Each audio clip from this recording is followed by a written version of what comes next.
6 women circled my crying 15-year-old daughter in the middle of the weekend market, their voices sharp, judgmental, and loud enough for strangers to stop and stare.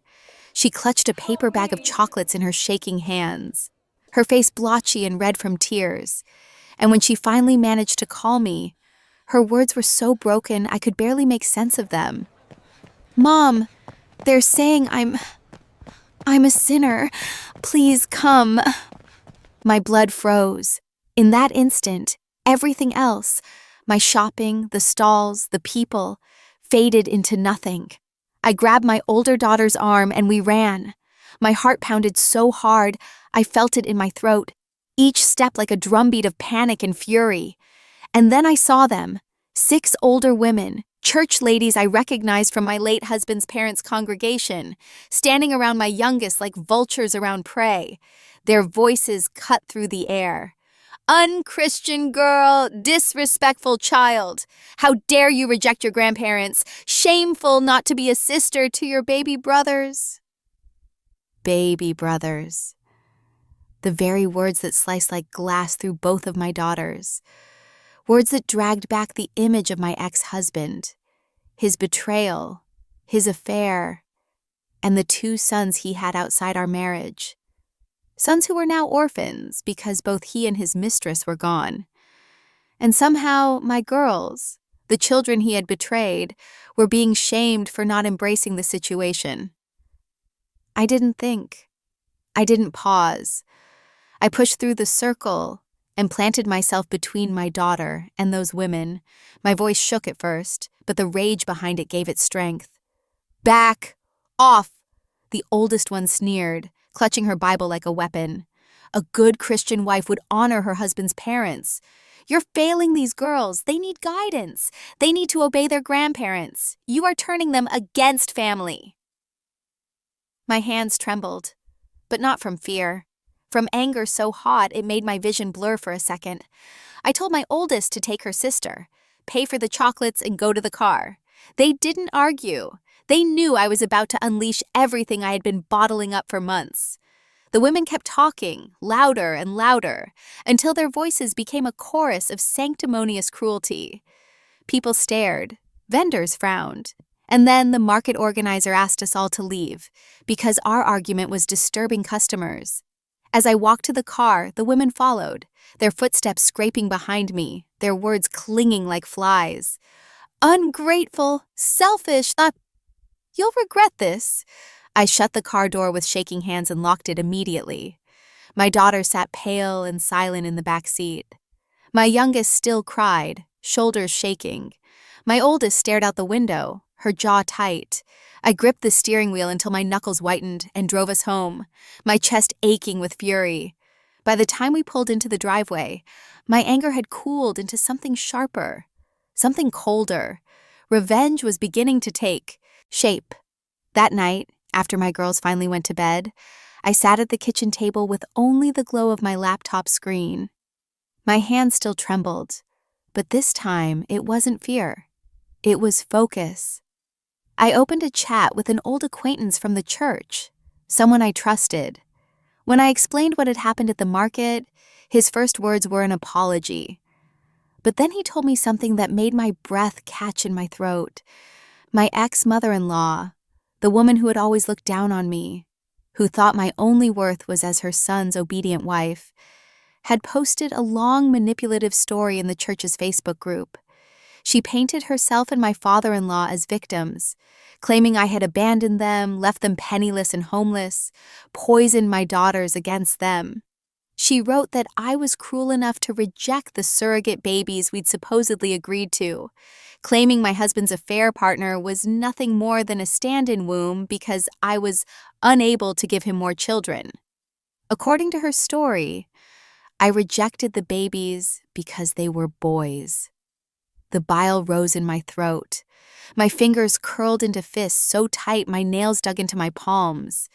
She hadn't just lied. She had twisted reality into something grotesque. She had turned my ex's betrayal into my shame. And worst of all, she was using the church as her weapon. My acquaintance explained that many members were flooding her with sympathy, defending her, offering support. Some were the same women who cornered my daughter. But then he added one more detail, the one that changed everything. In that church, cheating was considered one of the gravest sins. The community was harshly unforgiving about it. My ex-mother-in-law hadn't admitted to his affair. She couldn't, so she lied. And I suddenly realized I had everything I needed to end her lies once and for all. I didn't sleep that night. Instead, I pulled out the thick folder of documents and evidence I had kept from the divorce that never finalized because my husband died before it could. Photos, text messages, emails, screenshots, conversations where his parents encouraged him to keep the affair quiet, messages where they called my daughters bastards.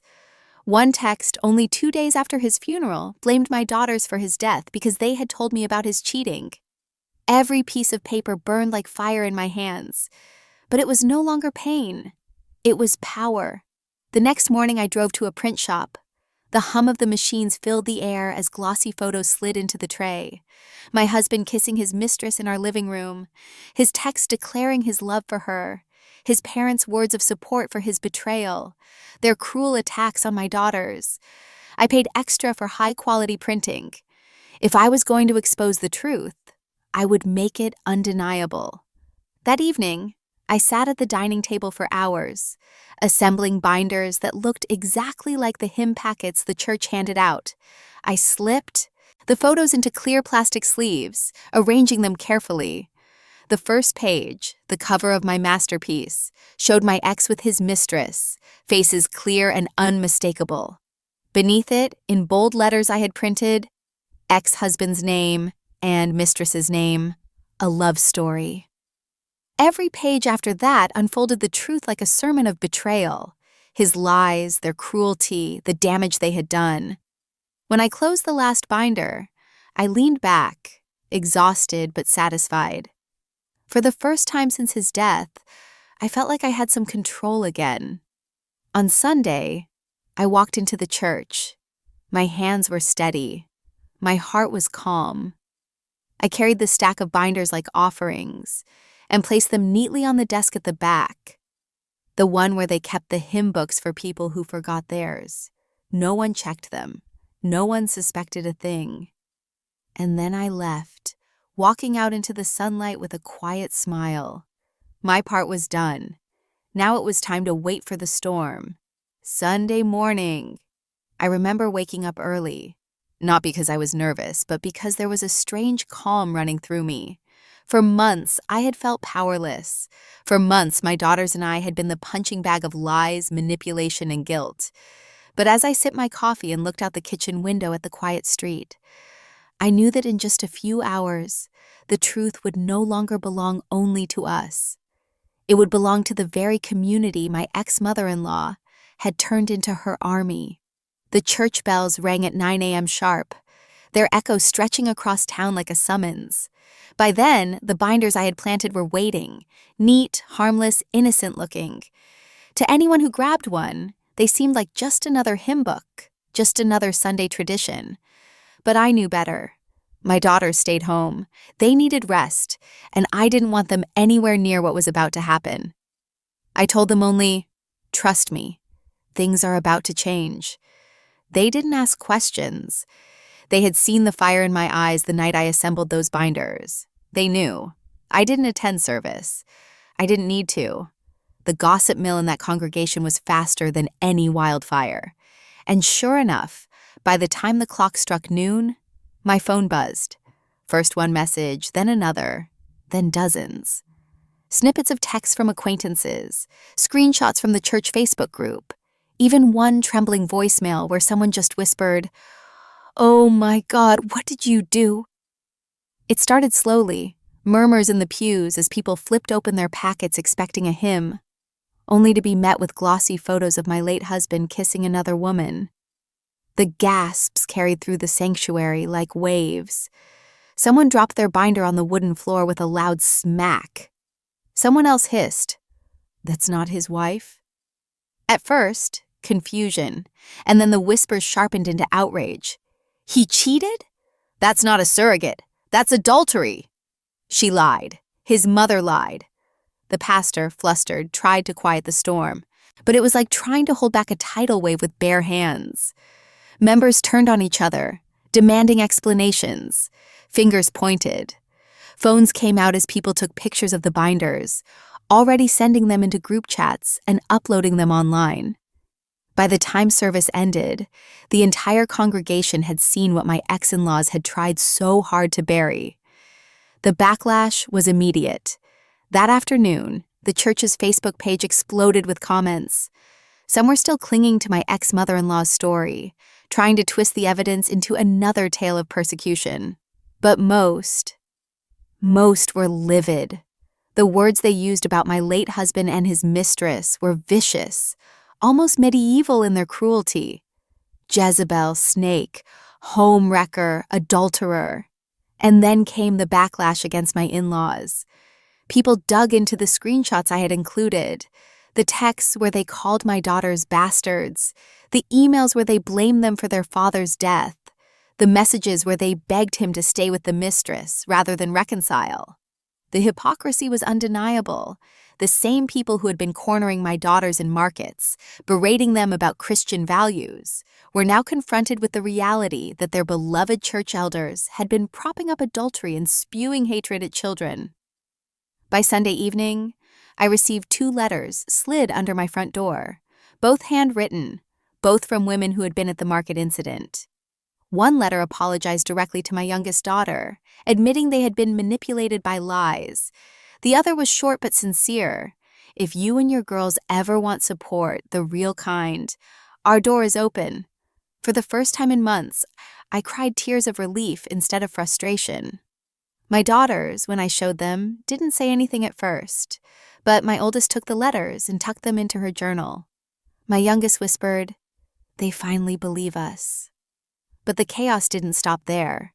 On Monday, the pastor himself reached out, asking to meet. He was calm but weary, clearly exhausted from trying to put out a fire that wasn't his to contain. When we sat across from each other at a diner, he admitted the church was in turmoil. "I don't condone how this happened," he said carefully, tapping the binder I had handed him. "But I also cannot deny the truth in front of me. Your in-laws have caused serious harm, and they will face consequences." Consequences. That word lingered sweetly in my mind. Meanwhile, my ex-mother-in-law doubled down. On her personal Facebook wall, she ranted about being betrayed, about lies spread by a bitter widow, about how no one cares for the elderly anymore. She wrote long paragraphs about how her great son would never have treated her this way, how she had been abandoned by the very community she had served. But the comments weren't what she expected. Instead of sympathy, her posts were flooded with members asking, "Why did you lie to us? Why would you shame your granddaughters? Why defend adultery?" Some even quoted scripture back at her, the very weapon she had once used to cut us down. The hypocrisy she lived in was finally being held up like a mirror she couldn't smash. For my daughters, it was a turning point. For the first time, they felt safe walking into town without being whispered about. At school, the rumors died down, and when they saw some of the same church ladies at the market again weeks later, those women looked away in shame. No one dared corner them anymore. But for me, the sweetest part wasn't just the silence. It was watching my ex-in-laws lose the one thing they had always clung to, their reputation. They had always cared more about appearances than about people, more about pride than about love. And now, stripped of their mask, they had nothing left. The gossip wheel churned so hard that even months later, I still heard bits of it through friends. People said my in-laws had stopped attending entirely, too embarrassed to show their faces. Others said they were shopping for a new congregation, one where no one knew their history. But this town isn't big, and their shame travels faster than they can. And me, for the first time in years, I felt free. Not just from my husband's betrayal, not just from his parents' cruelty, but from the constant weight of being painted as the villain in a story I never chose to be part of. I had returned the truth to its rightful place, and it had spoken louder than any of their lies ever could. The days after the binder spread through the church were surreal. For months, my daughters and I had carried the weight of whispered insults, of eyes judging us, of being branded as selfish, unchristian, and cold. And now, suddenly, that spotlight had swung away from us and onto my ex-in-laws. At first, they tried to fight it, my ex-mother-in-law especially. She had always been the loudest voice in the room, the woman who thought her age gave her the right to command obedience. She doubled down on Facebook, writing posts long enough to rival novellas. In them, she called herself a victim, a martyr of sorts. She wrote that I was cruel for exposing private matters, that I was possessed by bitterness, that I had turned her grandchildren against her. But people weren't buying it anymore. The evidence was too clear, the photos too vivid, the texts too damning. Screenshots of her own words, where she blamed my daughters for their father's death, were now circulating in the same group where she once begged for sympathy. The mask she wore for years, devoted wife, doting grandmother, faithful church member, was shredded to pieces, and everyone saw the rot underneath. One evening, as I sat with my daughters eating takeout Chinese on the couch, my phone buzzed again. This time, it was a message from an unfamiliar number. It was another apology, this time from a man in the congregation who admitted he had stood by silently when his wife joined the group that cornered my daughter at the market. "I should have stopped her," he wrote. "I see now how wrong it was. I can't undo the harm, but I want to say I'm sorry." I read it aloud. My daughters exchanged a glance. My oldest muttered, "Too little, too late." But my youngest, softer by nature, whispered, "At least they know now." I realized then that my revenge hadn't just been about punishing my in-laws. It had been about freeing my girls from the constant shadow of lies. And it was working. Meanwhile, the church itself was crumbling under the weight of scandal. The pastor, usually so commanding from the pulpit, looked weary in the screenshots I saw of his online posts. He urged members to show compassion, but also condemned adultery in the strongest terms. He didn't name names, but everyone knew who he meant. The irony wasn't lost on anyone. The very family who had screamed about Christian values had been enabling the gravest sin their church despised. The gossip spilled into the community. The farmer's market where my daughter had been cornered now buzzed with a different energy. Vendors who once averted their eyes now greeted us warmly, slipping extra strawberries into our baskets, treating us like they wanted to make up for their silence. My youngest no longer flinched when strangers approached. My oldest walked taller, her chin lifted. Healing was slow, but it had begun. My in-laws, on the other hand, were unraveling. I heard from a mutual acquaintance that they tried attending a different church across town. But within weeks, people there learned the story. They came back red-faced, muttering about how no one respects the elderly anymore.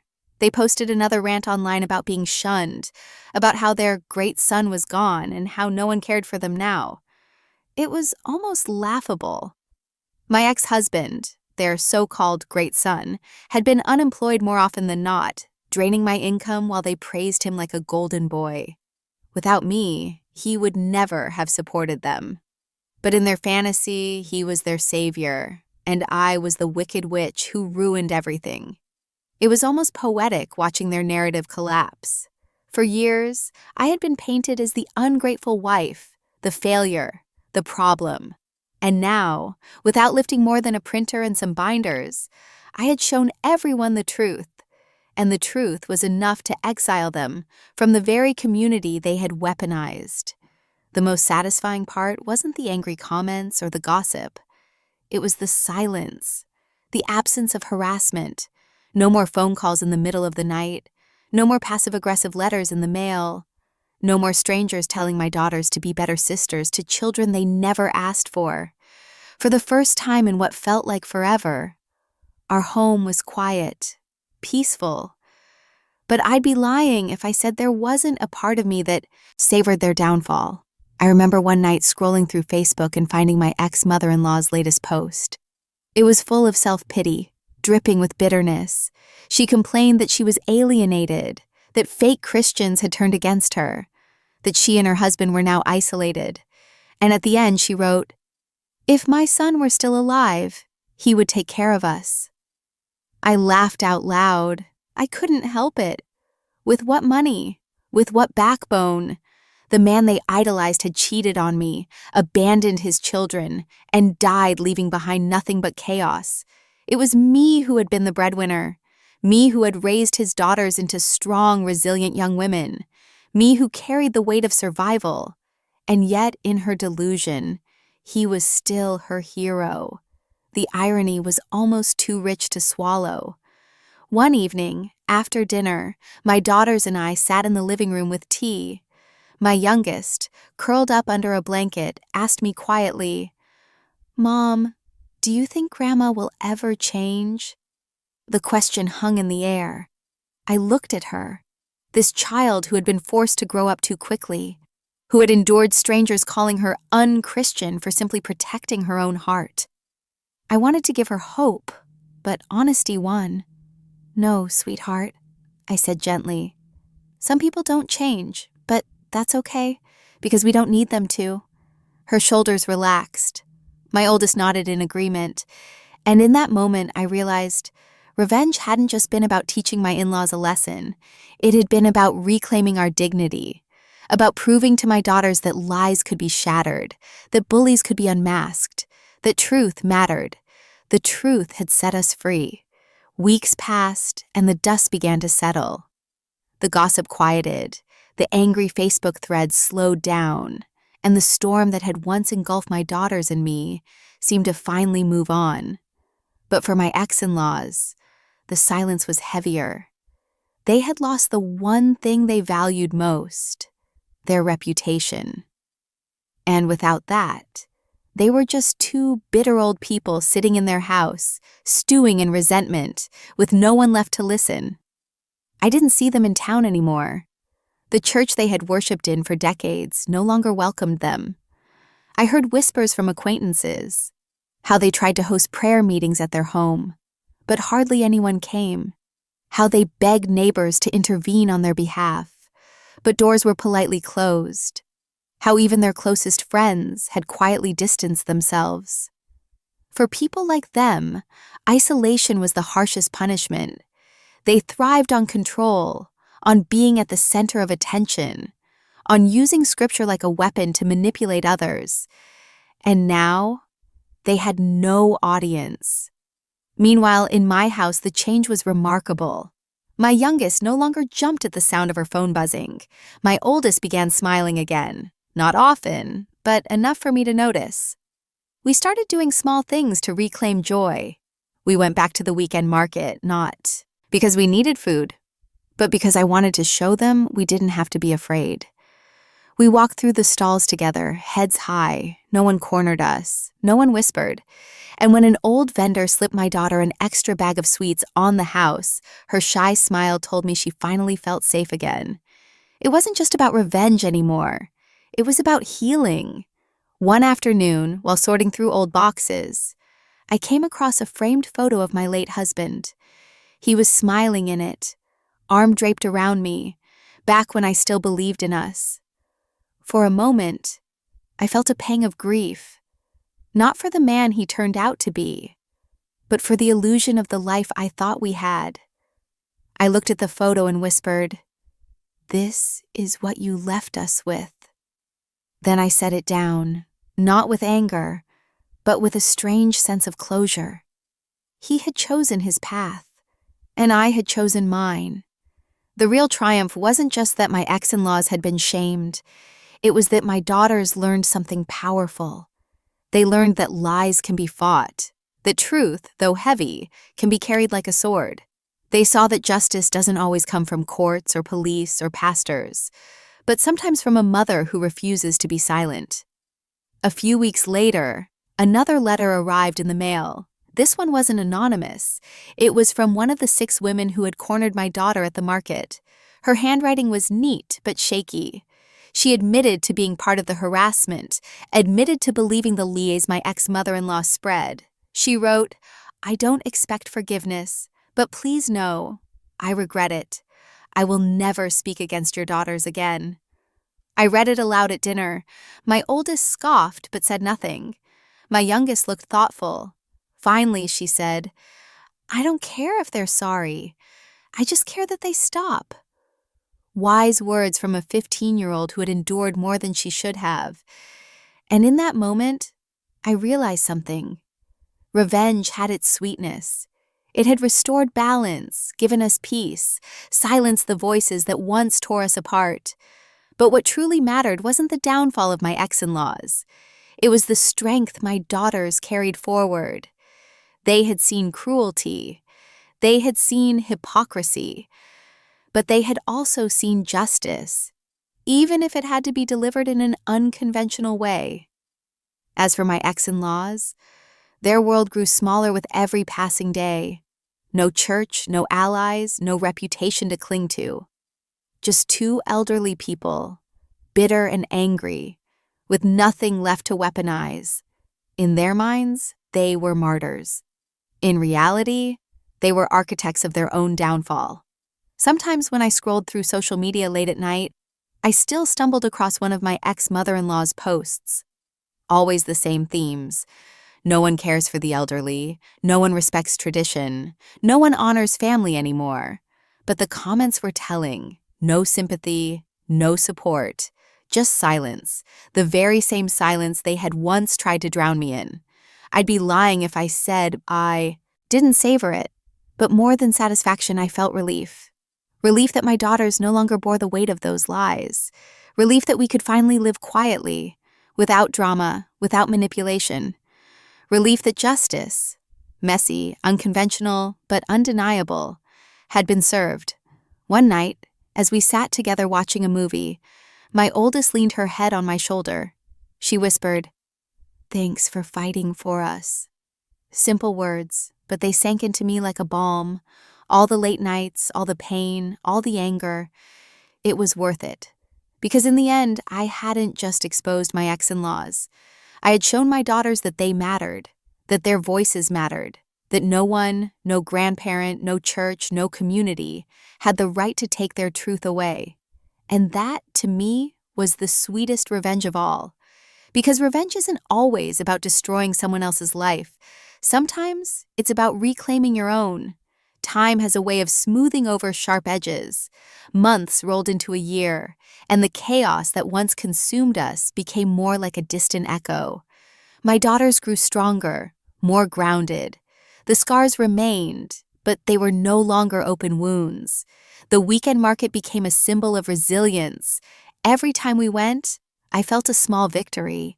The same place where 6 women once circled my crying daughter had now become a place of freedom.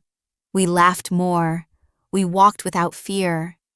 My youngest even joked once, "Wonder if they'll start selling honesty here." Her sense of humor had returned, a sign that the weight had finally lifted. For me, the quiet was the sweetest reward. No more hateful letters. No more unexpected phone calls. No more whispers from strangers about being a failed wife or an unchristian mother. The silence of my ex-in-laws, once so loud with condemnation, had finally been replaced by the silence of irrelevance, and I savored every second of it. But revenge is a strange thing. It gives you that rush, that moment of satisfaction when justice finally lands. Yet what lasts longer than the satisfaction is the clarity. I realized that I hadn't just been fighting for myself. I had been fighting for my daughter's right to grow up unburdened by lies, to know that the truth, though painful, will always be stronger than manipulation. Sometimes at night, I'd sit with a cup of tea and think about my ex-husband, not the cheating husband, not the father who failed his daughters, but the boy I met decades ago, the man I once believed I'd spend my life with. There was grief in those memories, yes, but there was also peace. Because I knew I had survived his betrayal, and I had built something stronger out of the wreckage. As for his parents, my former in-laws, they faded into the background of our lives. Their pleas for sympathy went unanswered. Their attempts to reinvent their story were met with silence. They had tried to use the church as their shield, but it became their undoing. And in that irony, I found comfort. They had always underestimated me. They believed I would remain silent. They believed my daughters could be shamed into obedience. They believed reputation mattered more than truth. And they were wrong. On every count. The real victory wasn't their downfall. The real victory was my daughter's laughter returning to our home. It was the way my oldest began talking about her future again, making plans for college. It was the way my youngest, who once cried herself to sleep, now baked cookies on weekends and filled the house with warmth. It was knowing that we could look forward, instead of constantly looking over our shoulders.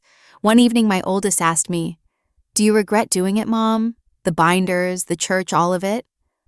I thought about it. About the hours spent printing, the nerves that tingled in my hands as I slipped those binders onto the church desk, the storm that followed. And then I shook my head. No, I don't regret it. Because sometimes silence is surrender. And I will never surrender when it comes to protecting you. She smiled, a rare, genuine smile, and said, "Good, because it was epic." That moment told me everything. My daughters didn't just see me as their mother. They saw me as their protector, their advocate, the person who would always stand in the fire for them. That was the legacy I wanted to leave behind. Not one of bitterness, but of strength. And maybe that's the real lesson here. Revenge doesn't have to be cruel to be powerful. Sometimes it's not about destroying someone else's life. It's about reclaiming your own. It's about showing the people you love that no matter how loud the lies become, the truth will always find its way through. So when people ask me if I feel guilty for what I did, I tell them this: no, because I didn't start this war, but I ended it. If this story gave you chills, smash that like button. Share your thoughts in the comments. Tell me, what's the most satisfying moment of justice you've ever seen? And don't forget to subscribe because there are more stories like this waiting for you.